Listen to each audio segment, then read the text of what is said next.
eu quero dar boa noite para todo mundo que está chegando em nome da Casa Espírita Suave Caminho. Vamos agradecer a espiritualidade que tem nos concedido essa oportunidade de estarmos juntos, ainda que separados, ainda que virtualmente, mas é uma oportunidade e com certeza é melhor do que estarmos todo esse período distantes. Então, ainda que com algumas limitações de internet, dos recursos tecnológicos, vamos agradecer.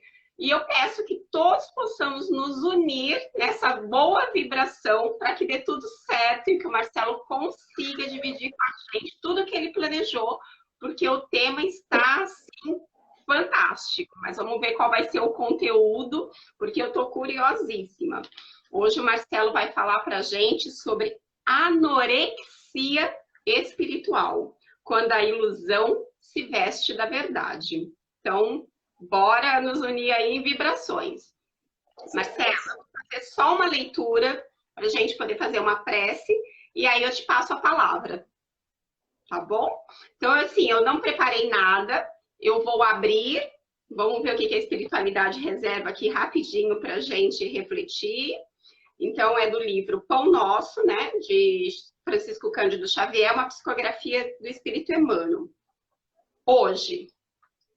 Antes, exortai-vos uns aos outros todos os dias, durante o tempo que se chama hoje, para que nenhum de vós se endureça pelo engano do pecado. Está em Paulo, no livro de Hebreus, capítulo 3, versículo 13.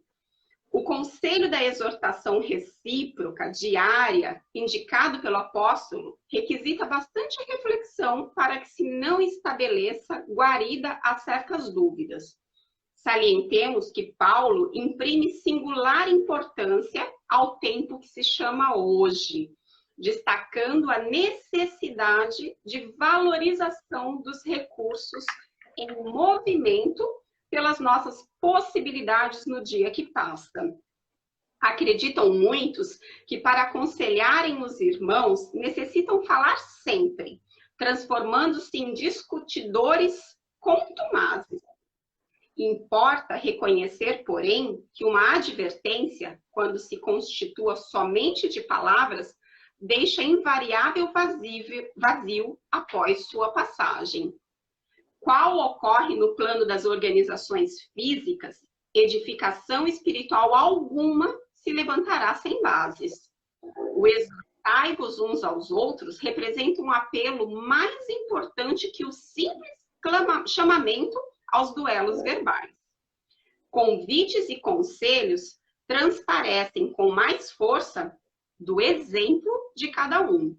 Todo aquele que vive na prática real dos princípios nobres a que se devotou no mundo, que cumpre zelosamente os deveres contraídos e que demonstre o bem sinceramente, está exortando os irmãos em humanidade ao caminho de elevação. É para esse gênero de testemunho diário que o convertido de Damasco nos convoca. Somente por intermédio desse constante exercício de melhora própria, libertar-se-á o homem de enganos fatais.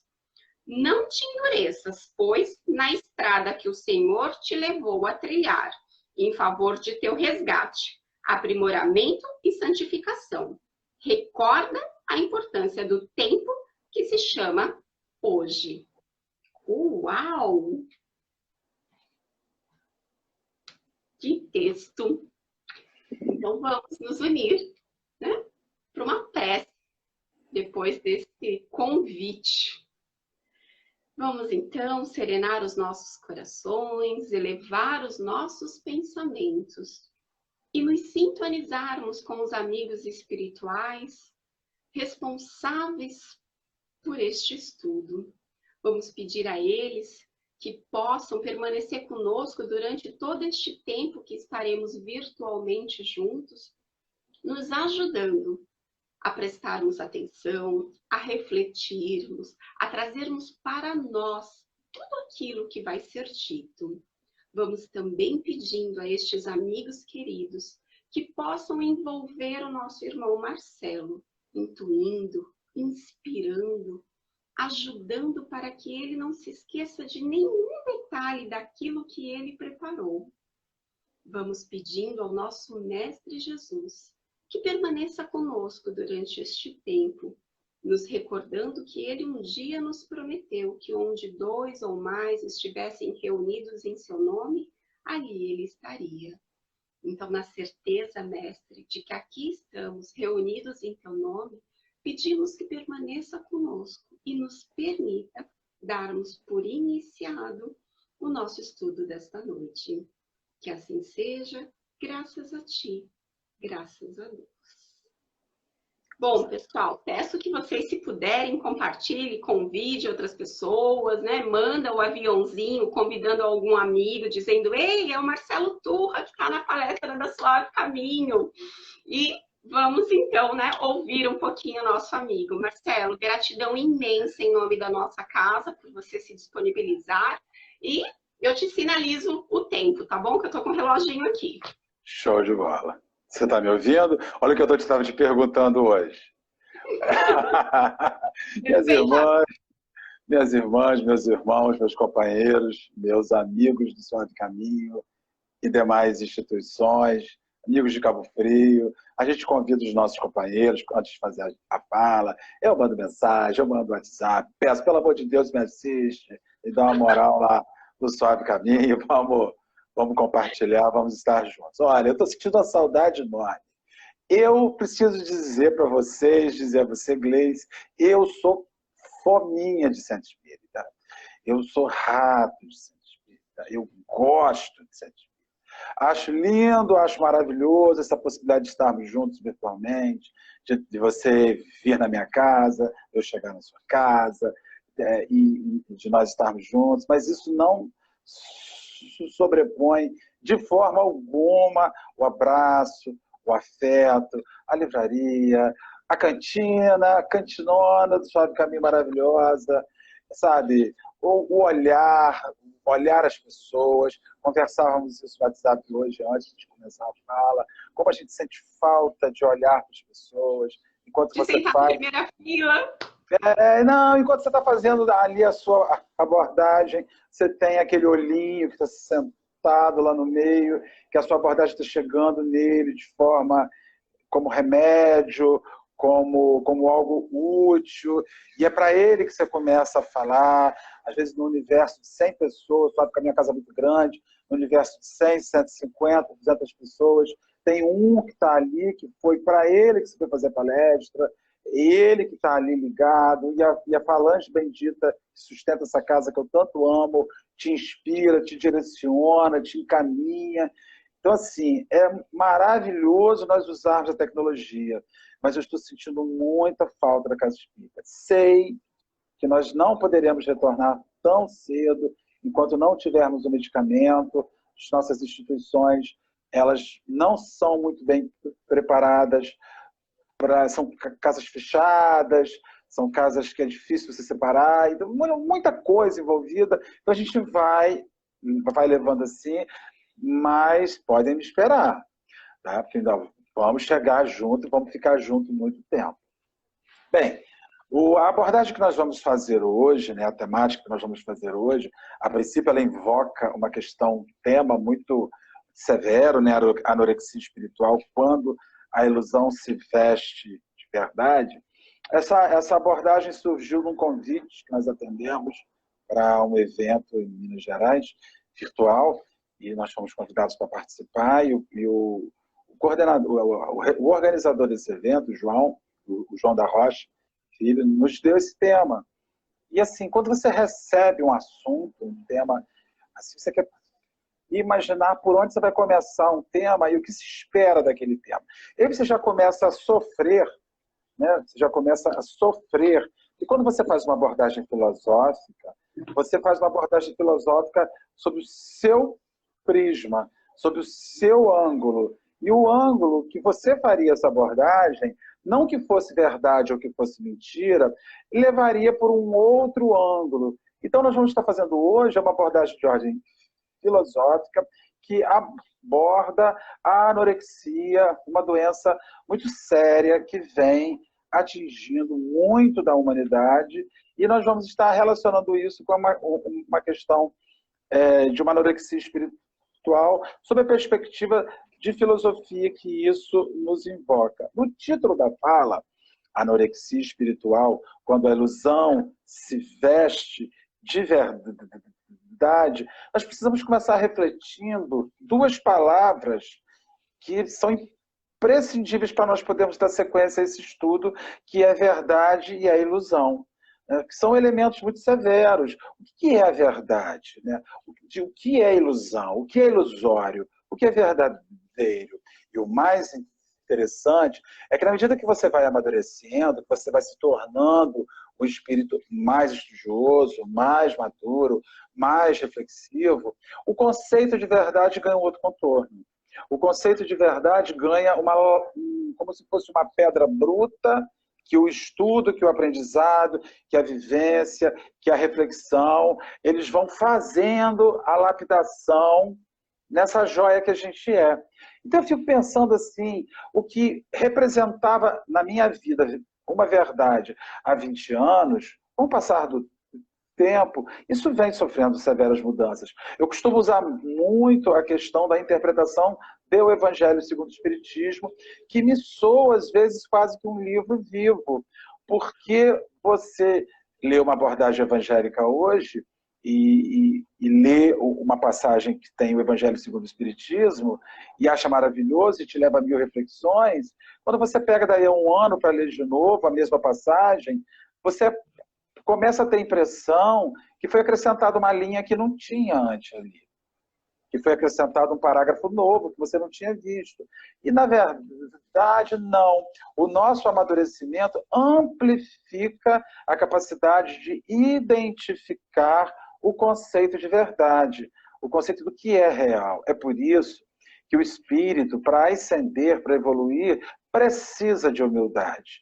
Precisa experimentar a humildade como a mola propulsora que o impulsionará. Por quê? Porque o sujeito humilde, o indivíduo que experimenta o quesito humildade, ele sabe que tudo que ele sabe hoje é relativo ao seu amadurecimento hoje. E que daqui a 50 anos ele vai saber o que ele sabia hoje, amplificado na capacidade de enxergar, de perceber, de observar. O espírito pastorino, já desencarnado, num livro intitulado Impermanência e Imortalidade, recebido pelo médium Divaldo Franco, ele faz a seguinte anotação sobre a verdade. Ele diz o seguinte: o conhecimento da verdade liberta o ser humano das ilusões e impulsiona-o ao crescimento espiritual, multiplicando-lhe as motivações em favor da autoiluminação, graças à qual torna-se mais fácil a ascensão aos páramos celestes. Então, quanto mais você descortina a verdade, quanto mais você amplifica a sua capacidade de ver, quanto mais a verdade que você enxerga não é só aquela que está na sua frente, mas é aquela verdade que você enxerga pela frente, enxerga por baixo, enxerga por cima, enxerga pelas laterais, enxerga por detrás, e o conceito é o mesmo, o conceito não se transforma, é esta verdade que vai te estimulando ao mecanismo da autoiluminação. E é daí que advém a ascensão. É daí que vem a capacidade do homem crescer. É da capacidade dele pegar aquilo que ele crê como verdade e estar sempre revisando aquele conceito. Se é autêntico, a revisão significará amplificar a capacidade de se observar, de se identificar. Dilma, aumenta o seu microfone. Então, a verdade está numa capacidade que o indivíduo tem de amplificar essa possibilidade de ver. É por isso que todo o tempo aprender é importante. Todo o tempo observar é importante. A qualquer instante, observar-se é importante. Joana de Ângeles, no nível amor, imbatível amor, ela diz que a ilusão, ela resulta igualmente da falta de percepção e densidade de entendimento. Ou seja, se a verdade ela surge dessa motivação que vem do conhecimento que amplifica, o sujeito que se ilude é aquele que não consegue perceber o que está acontecendo ao seu redor. É aquele indivíduo que opta por viver segundo o seu umbigo.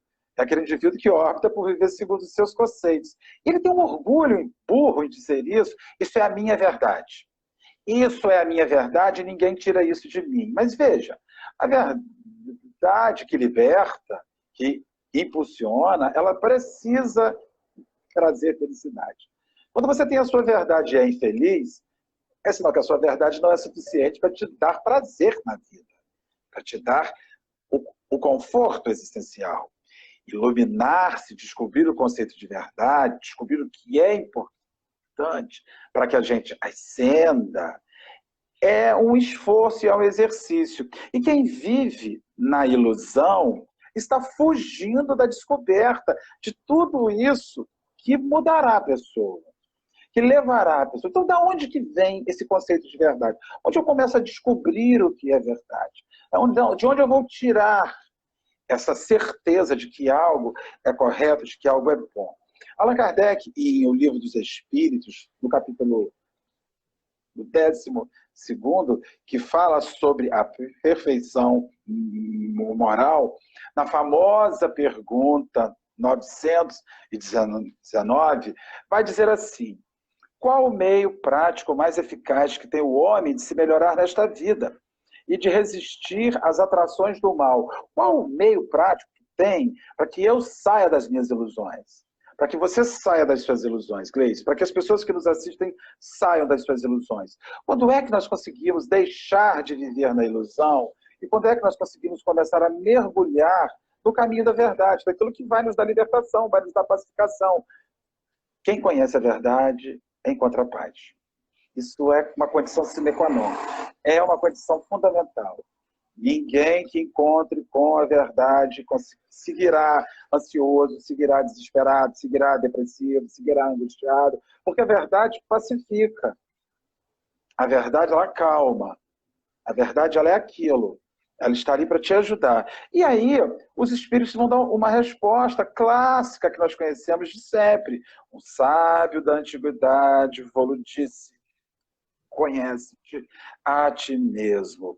Então, para nós acessarmos o conhecimento, para nós acessarmos o que é real, conhecer-se, olhar-se para si, é uma condição fundamental. É uma condição que o homem precisa fazer. Algumas pessoas não conseguem olhar para si mesmo pelo seu próprio esforço. Então, elas precisam de profissionais na área da saúde mental, não para lhes mostrar nada, mas para eles indicar o caminho para que eles se vejam, né? Para que sinalizem para eles: olha, isso você não viu, isso você não enxergou, isso você não observa. Por isso que eu digo aos companheiros: saúde mental não é para gente maluca. Saúde mental é para que a gente não fique maluco. Pelo amor de Deus. Saúde mental, o povo acha que saúde mental é para doido. E saúde mental é para que a gente não fique doido. Então, quando você não consegue, na sua autoanálise pessoal, fazer esta viagem, mergulhar dentro de você, você começa a buscar alguém que te ajude a fazer essa viagem. Não alguém que faça a viagem por você. Porque ninguém faz essa viagem por você. É você que vai fazer. Então, é muito importante essa viagem. E Allan Kardec segue, na 919A, fazendo a seguinte indagação: conhecemos toda a sabedoria desta máxima, porém, a dificuldade está precisamente em cada um conhecer-se a si mesmo. Qual o meio de nós chegarmos a isso? Nós conseguimos isso? Porque todo mundo sabe que a viagem para dentro é fundamental para se conhecer. Todo mundo sabe que a verdade virá de dentro. Ela virá de dentro, fruto de tudo aquilo que nós bebemos de fora e construímos com sede estabelecida na nossa consciência, segundo aquilo que os espíritos fazem. E que nós só conseguiremos fugir de ilusão quando a gente vai entrar para dentro de nós e descobrirmos. Então, qual é o meio de nós conseguirmos isso? Aí Santo Agostinho dá aquelas respostas de Santo Agostinho, entendeu? Que é diferente, né? Vamos combinar que a filosofia de Santo Agostinho, ela é Nossa Senhora do Perpétuo Socorro. Ela é uma doideira. Ela conduz você para uma coisa. Então ele diz, fazer como eu fazia na Terra, quando eu vivi na Terra. Ao fim do dia, eu interrogava a minha consciência. Só tem uma forma de descobrir quem é você. É quando você, sem medo de encontrar a verdade a seu respeito, consegue mergulhar dentro de você, encontrar os seus fantasmas, os seus lodos, sua podridão, sua sujeira, mas também encontrar a luz que vive dentro de você, que está debaixo disso tudo, para que essa luz saia e a gente respire, e a gente consiga se exteriorizar para além disso. Então ele vai dizer assim, ao fim do dia, interrogava a minha consciência, passava em revista o que fizer e perguntava a mim mesmo se não faltar algum dever. Se ninguém tivera motivo de mim para queixar. Ou seja, eu fui o melhor que eu podia ser? Eu fui o mais bacana que eu podia ser? Eu dei o melhor de mim? Ou eu terminei o meu dia numa pendência, numa falta? E aí no dia seguinte eu volto lá e reajusto, realinho, ou seja, não acumule. Né? Porque nós somos acumuladores de emoções infelizes. A gente vai acumulando coisas infelizes. Então, quando você começa a resolver limpar, a tirar todo aquele lixo, você tem que botar 8 caminhões na porta, 8 caminhões espirituais na porta da sua casa, para ir jogando o lixo para dentro dele. Você tem medo de não conseguir, não dar conta. Né? E aí, você prefere ir vivendo nesses mecanismos. Mas aí, Santo Agostinho tem uma anotação específica que eu vou ler, que diz o seguinte: conhecimento de si mesmo é, portanto, a chave do progresso individual, na mesma resposta que ele dá na 919A. Mas vocês vão dizer, como há de alguém julgar-se a si mesmo? Não está aí a ilusão de amor próprio? Pode atenuar as faltas e torná-las as desculpáveis? Ou seja, você pode estar sempre desculpando o seu equívoco. O avarento se considera apenas econômico e previdente. Eu não sou pão duro, eu sou econômico e previdente. Como me avaliar? Né? E o orgulhoso julga que em si só há dignidade. Ele não pede porque ele é digno. Então, para que pedir? Eu sou digno, eu sou suficiente, eu tenho tudo o que eu preciso, não preciso de ninguém. Né? Isto é muito real, mas possuem um meio de verificação que não pode iludi-los. A ele dá pulo do gato. Quando estiverdes indecisos sobre o valor de uma de vossas ações, quando você tiver com dúvida sobre o que você é e o que você faz, inquirir como você qualificaria se outra pessoa fosse com você o que você é na vida. Aí ele vai dar o pulo do gato. Como é que eu sei se eu estou agindo certo? É muito simples. Vá perguntar se o outro fizesse isso com você, como você reagiria? O que você sentiria? Viva a empatia. Coloque-se na vida do outro. E aí, Allan Kardec, nessa resposta de Santo Agostinho, no conceito de verdade, de ilusão, nos chama a olhar para dentro de nós mesmos. Entretanto, a cegueira é algo inerente da alma do homem que prefere a ilusão. Todo homem iludido opta por não enxergar-se, opta por não ver-se. A Amélia Rodrigues, A Mensagem do Amor Imortal, ditada por Divaldo Franco, diz o seguinte: o cego dos olhos pode imaginar e conceber na mente, mas o cego em espírito nega-se a pensar, sequer na remota possibilidade de algo existir ou acontecer conforme se narrava. O primeiro, às vezes, nega porque não visualiza, mas o outro não pretende enxergar, nega-se a ver. Então, quem é cego dos olhos, Ele tem que imaginar o que está ali fora. Quem é cego em espírito opta por não ver. Ele é cego por opção. Ele fez a escolha de permanecer sem enxergar. E quem não abre os olhos não encontra com a verdade. E quem não encontra a verdade persiste na ilusão. Quem não abre os olhos a respeito de si próprio, quem não abre os olhos a respeito de sua própria vida, quem não abre os olhos a respeito dos seus próprios valores, não consegue identificar. E aí, nós começamos a avançar por uma questão que até já falamos no princípio, Gleice, sobre verdade, ilusão, autoconhecimento e cegueira. O que alimenta esta cegueira, que nos rouba o autoconhecimento, que nos prende na ilusão e que nos distancia da verdade? Qual é a algema? Qual é a pedra? O que prende a gente para não crescer? O que prende a gente para não andar? Vamos lá. Lacordaire, no Evangelho segundo o Espiritismo, no capítulo 7, item 11, no item intitulado Orgulho e Humildade, diz assim: sem a humildade, enfeitai-vos de virtudes que não possuís, como se vestisseis um hábito para ocultar as deformidades do corpo. O homem que não é humilde, ele se enfeita. O orgulhoso, o ausente da humildade, o vaidoso, o orgulhoso, o prepotente, o arrogante, é aquele que, cego, não constrói conhecimento a respeito de si próprio. Vive prisioneiro num plano de ilusão e recusa a presença da verdade. Marcelo, e o que tem tudo isso que você está falando aqui até agora com anorexia? O que tem tudo isso a ver com o mecanismo de anorexia? Cegueira, orgulho, ignorância de si mesmo, ilusão, falta de encontro com a verdade. A anorexia nervosa é um distúrbio alimentar resultado da preocupação exagerada com o peso corporal e que pode provocar problemas físicos graves.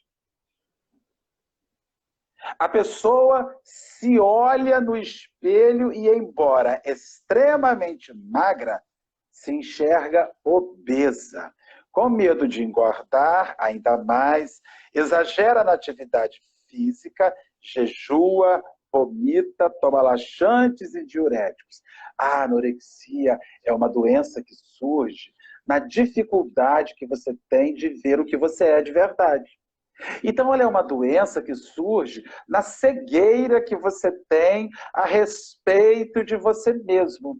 A anorexia é uma doença que surge partindo do princípio que aquilo que você vê não representa aquilo que você é.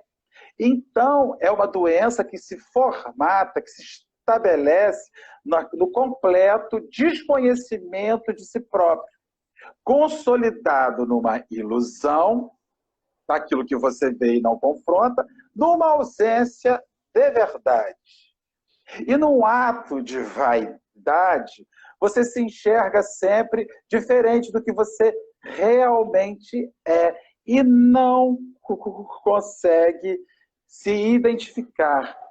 A anorexia nervosa, ela é um transtorno que se caracteriza por uma distorção da imagem corporal com uma busca incansável de esbelteza e de magreza. Ou seja, eu vejo e crio uma distorção a meu respeito. Eu fomento uma ilusão a respeito do que eu sou. E o que eu sou de verdade não aparece.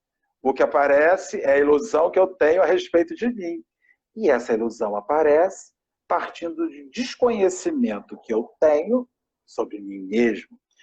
E ainda de uma cegueira estimulada pela ausência de desejo de ver qual é a minha verdade.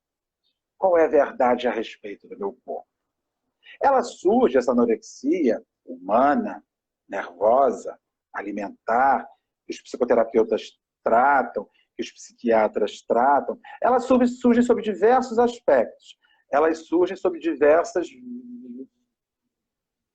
vertentes, diversas ideias. Elas vêm de complexos adquiridos de outras vidas, coisas que você viveu em outra vida, rejeições com o seu corpo, humilhações com o seu corpo, que deixaram marcas severas no seu campo mental, que deixaram marcas no seu campo perispiritual, e quando você volta, você não se identifica com o que você vê.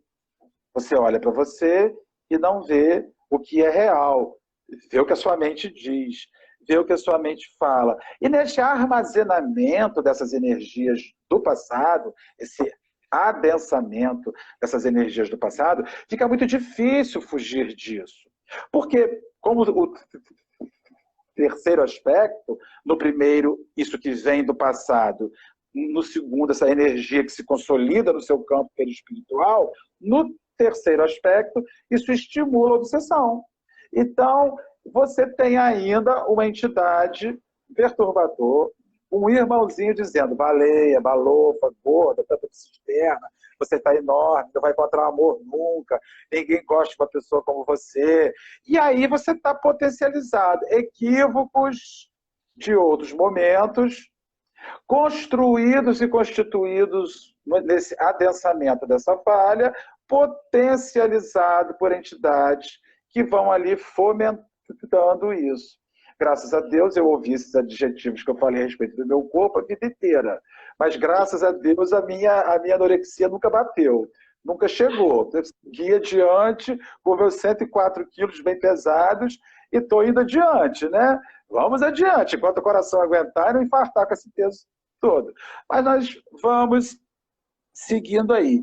Então, esse processo de anorexia física, essa incapacidade de ver a realidade a respeito da sua vida, é uma coisa muito severa, porque entra na humildade que eu não possuo, na cegueira que se estabelece, entra na ausência de autoconhecimento, esbarra num campo ilusório que eu vou construindo e chega na ausência da verdade que eu preciso encontrar para identificar a minha libertação. E aí, Gleice, depois de meia hora, eu vou falar de anorexia espiritual, porque eu precisava falar disso tudo de introdução para chegar na temática específica, para conseguir costurar a questão da anorexia espiritual. O que é anorexia espiritual? O que nós podemos dizer sobre a anorexia espiritual? A anorexia espiritual é quando o homem, né, ele tem uma autoimagem deturpada. É quando o homem ele se vê de forma cadavérica em relação a valores. Entretanto, ele não identificou os elementos de cristianismo a seu respeito. É o homem que está fazendo abstinência de pão, mas ele faz abstinência do pão de Deus. Ele faz abstinência do alimento de Deus. Ele olha para si e diz que sempre não precisa de mais nada. Ele olha para si e diz que está com muito pão de Deus na sua vida. Ele olha para si e acredita-se obeso do conceito de Deus. Acredita-se grande do conceito de Deus, quando a verdade a seu respeito é que ele, na questão espiritual, segue esquálido, mirrado, anêmico do alimento divino. Segue com esta ausência do pão divino para a sua vida. O que é o anoréxico de Deus? O anoréxico de Deus, o anoréxico espiritual, é aquele cara que vai no centro espírita 2 vezes por mês, 2 horas por dia, e acha que está de paz. Acha que está lotado. Acha que já está fanático. Acha que já tem comida de paz, já tem evangelho de paz. É aquele sujeito que você fala assim, meu filho, vamos estudar o Livro dos Espíritos de novo. Eu já estudei. Eu já tenho o suficiente. Eu já estou refastelado deste pão. O meu corpo espiritual, já olha só, você não está vendo o quanto eu sei, o quanto eu conheço, o quanto eu estou gordo, o quanto eu sou robusto da mensagem. Quando, a bem da verdade, o indivíduo se olha e nesta deformidade de olhar a seu respeito, numa ausência de humildade, por julgar-se, já ter o suficiente, ele constrói e demonstra um desconhecimento a respeito de si próprio, de não conhecer a si próprio. Porque quem está farto do pão de Deus, quem está repleto do pão de Deus, saciado na vida está. E o homem que está saciado na vida anda pelos caminhos da vida em paz, sereno, sem dor, sem dúvida. Ele não teme, ele não se horroriza, ele não tem ansiedade, ele não tem egoísmo, ele não tem depressão, ele não tem orgulho, ele não tem sentimentos infelizes, porque o pão de Deus o alimenta. Há cristãos cadavéricos ante os olhos do Senhor. Mas esses mesmos cristãos, quando se olham no espelho, se sentem obesos, repletos. E aí eles começam a rejeitar o conselho. Eles começam a ignorar o pão. E eles começam a morrer de fome do pão do Senhor. Eles começam a ficar anêmicos de Deus, crentes que estão abafando. É por isso que às vezes eu escuto na Casa Espírita assim, não sei se você já deve ter escutado no Suave Caminho, a palestra essa semana vai ser sobre o quê? Lei de amor. Ah, mas eu já assisti isso 12 vezes. Aí eu pergunto, você já aprendeu a amar? Você já aprendeu a viver a lei do amor? Então o alimento não te saciou ainda, coma mais. Venha comer mais lei do amor. Ah, a pessoa vai falar sobre o quê? Vai falar sobre perdão das ofensas. Ah, mas semana passada, o cara lá de Cabo Frio, o Gago, veio falar aqui de perdão das ofensas, o Gago, Barbudo, veio falar aqui de sermão de perdão das ofensas. Eu vou ter que ver de novo. Você já aprendeu a perdoar? Então, o que te leva a crer que você está repleto desse conceito, repleto desse conteúdo? E aí nós começamos a experimentar a anorexia espiritual. Eu já recebi tudo o que eu preciso, porque eu me olho e me vejo cheio. Entretanto, diante dos olhos do Senhor, eu sou um cadáver espiritual que caminha. Entende? E por que esse cadáver espiritual? Por que essa anorexia espiritual? Por que essa sensação de que eu já tenho muito? Por que essa sensação de que ir para uma academia 6 dias por semana, 1h30, não é natural, e ir para o centro espírita 1 vez por semana, 1h30 é demais? Olha a gradação de valor. Olha onde você coloca a questão. Por que que toda a nossa relação com Deus, nós comemos migalhas e achamos que estamos nos refastelando com banquete, que estamos repletos de banquete, quando não estamos passando fome. Porque eu vou comer do Evangelho todos os dias e vou seguir com fome.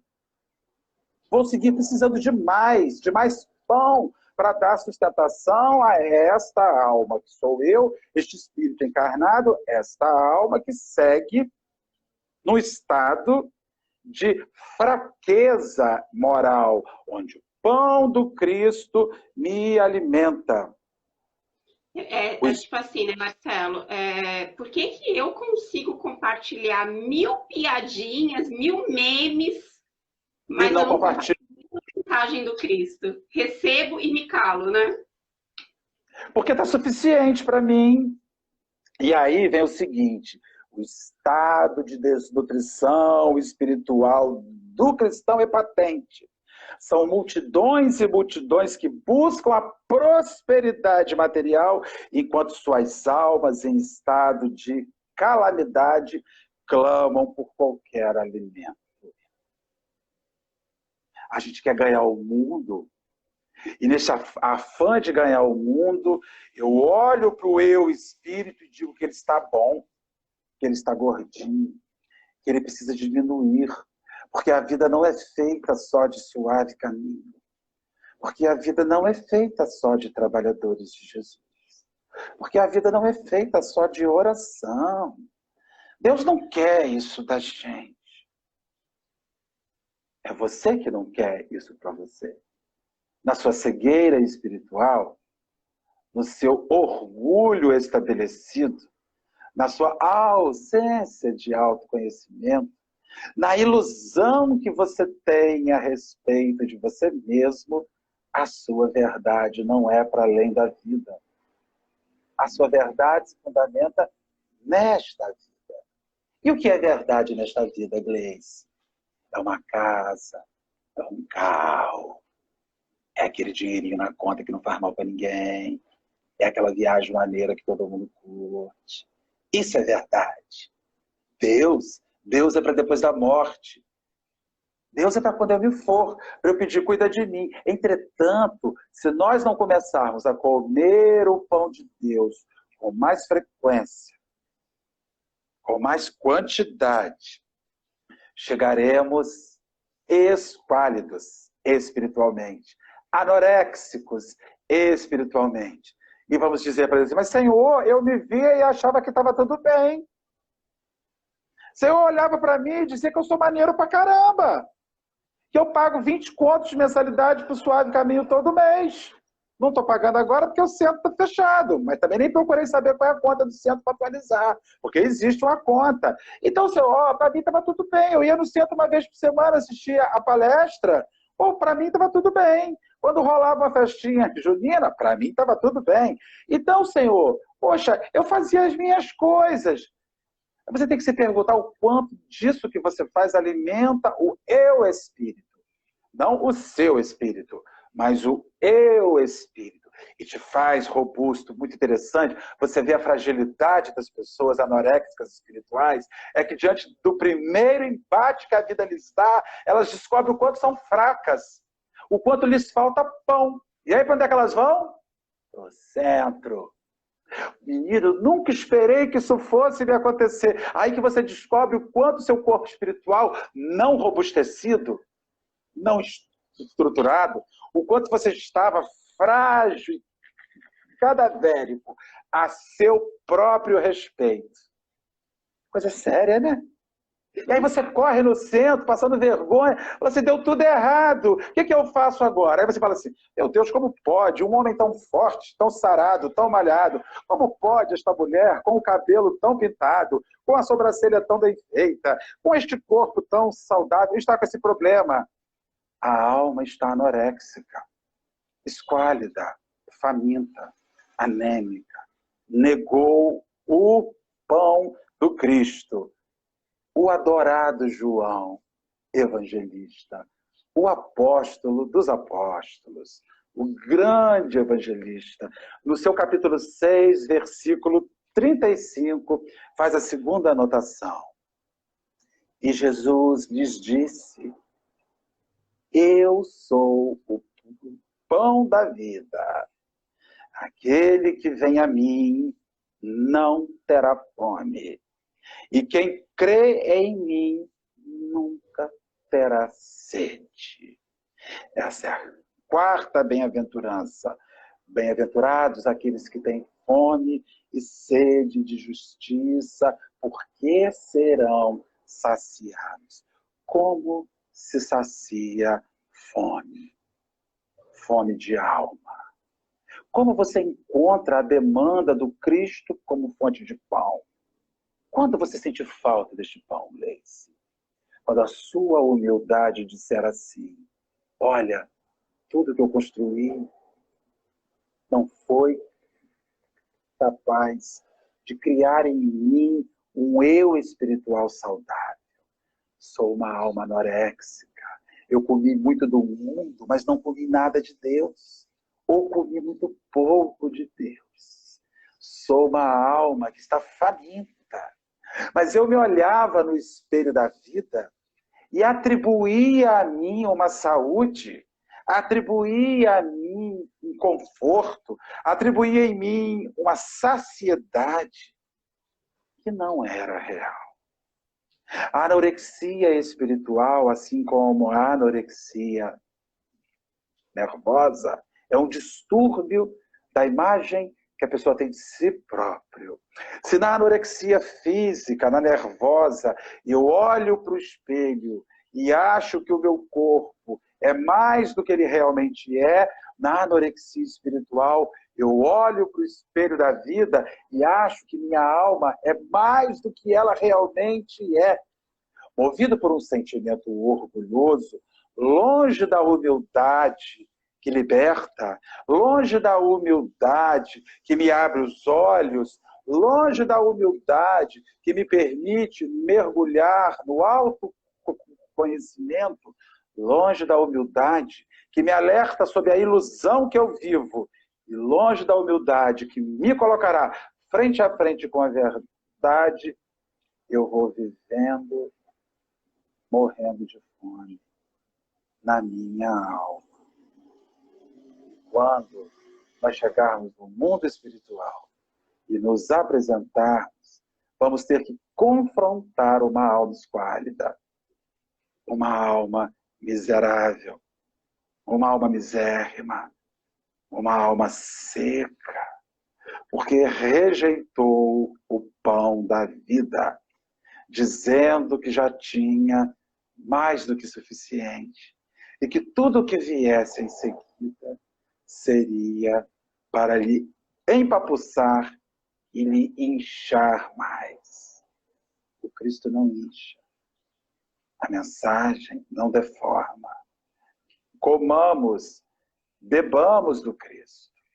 Que Ele seja o alimento da vida, que nós possamos, diante do exercício de humildade, superarmos e vencermos os reveses de ilusão e de autodesconhecimento, buscando a verdade, que nos libertará e que nos dará a real imagem do que somos, sem criar uma deturpação a respeito de si próprio, sem criar uma deformidade a respeito de si próprio. Não importa o que você seja, se saciado ou se faminto, mas importa que você saiba quem você é, porque você só conseguirá saber se você já está saciado ou faminto quando se conhecer. Quem não se conhece vive na ilusão. E quem vive na ilusão não encontra a verdade. E quem não encontra a verdade e vive na ilusão tem, certamente, a anorexia espiritual, porque tem uma imagem equivocada a seu respeito. Se distorce diante da ignorância sobre o que se é. Que Deus nos abençoe. Muito obrigado pelo carinho. Acho que eu acabei na hora, né? Que assim possa ser.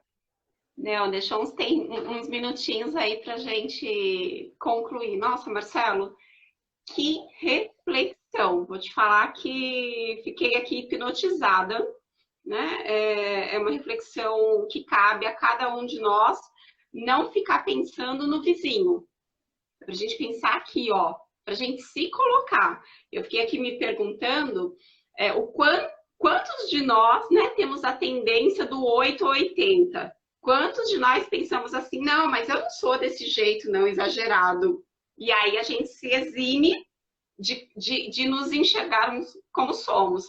Então, lembremos que nós também podemos ter uma anorexia parcial, uma anorexia pontual, talvez não, né, num contexto amplo, como você colocou, mas quantas vezes, né, a gente se coloca dessa forma? Então, que a gente possa realmente, como todo estudo, puxar para nós, nada de ficar apontando, mas fulano devia estar ouvindo, mas fulano, essa palestra foi... Não, foi feita para gente, que a gente possa lembrar que a vida não é feita só de 8 e 80, né? Com certeza, Gleice. A gente está observando esse momento agora, né, onde as pessoas estão famintas. Interessante, né? As pessoas estão assistindo live de espiritismo o dia inteiro. Eu nunca recebi tanta música, tanta live, tanta mensagem, tanta coisa. E a gente vem observando, né, o quanto as pessoas estão chegando a uma conclusão que há uma fome na alma. né? Que você acha que está tudo bem, mas não está. Né? Eu estava conversando com uma amiga outro dia, ela falou assim, ela está adepta do veganismo, e ela falou para mim assim, Marcelo, eu sou adepta do veganismo, virei vegana. Mas um dia eu comecei a abrir a geladeira e não gostar do nada que estava ali dentro. E eu comecei a passar fome, porque eu era adepta do veganismo, mas a comida vegana que tinha lá não tinha. Um dia eu descobri que eu precisava sair para comprar um pão com mussarela, porque eu estava sentindo era a falta de pão com mussarela e café. Eu falei, cara, mas isso é a vida, é autodescobrir-se. O que está faltando em você? Você está se iludindo sobre um projeto de vida que é louvável para tantos? Acho que para você não é. Não Então, está no momento ainda. coma o seu pão com mussarela e o céu te espera, se você for uma boa pessoa. Então, assim, essa anorexia espiritual, essa deformidade visual, é quando você cria para você um perfil, um padrão externo, sem descobrir o que tem de verdade dentro de você. O autoconhecimento, como você disse. E aí você fica então, assim, todas as vezes que eu olho para mim fazendo isso, esse trabalho com você, com o Suave Caminho, já falei isso com os companheiros, eu falo assim, meu Deus, não podia estar aqui. Não podia estar aqui. Porque quando eu olho quem eu sou, o que eu fiz hoje de manhã, eu falo, eu não podia. Não sei se você passa por isso, você é um espírito evoluído, mas eu não sou. Eu falo, meu Deus, eu não podia estar fazendo essa palestra agora, eu não estou em condições. Mas, ao mesmo tempo, o que me conforta? Eu tenho consciência do que eu sou. Eu não tenho uma ideia deturpada de mim. Eu não passo a mão na minha cabeça. Eu não negocio com Deus dizendo, Deus, mas olha, eu faço uma palestrinha de vez em quando.